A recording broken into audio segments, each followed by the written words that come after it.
Həcmi 0,5 litr olan qapalı qabda baş verən reaksiyasının həmin müddətdə oksigenə görə orta sürətini hesablayın deyir.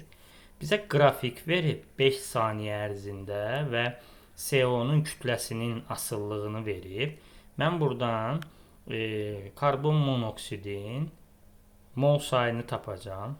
Sərf oluna. Çünki baxın, V bərabərdir delta nü V vur delta tau diye böyle bir düsturumuz var bizim.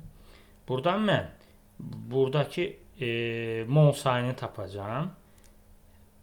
Burada nə edəcəyik biz? Baxın, 21-dən 7-ni çıxıram. Qalır 14 qram. Deməli 14 qram CO sərf olunub. Normalda MR 28-dir. Bu 1 molsa 14 də X-dir. X eləyir 0,5 mol.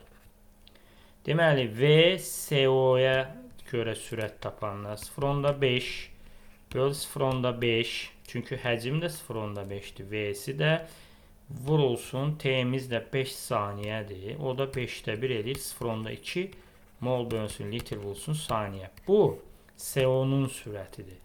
Buradan da görünür ki, CO-nun, yəni dəm qazının sərf olunma sürəti oksigendən 2 dəfə çoxdur. Əmsalında 2 var. Ona görə biz VO2-ni tapanda 0,2-ni 2-yə böləcəm. O da 0,1 mol bölünsün litr vurulsun saniyə. Cavabımız C variantı.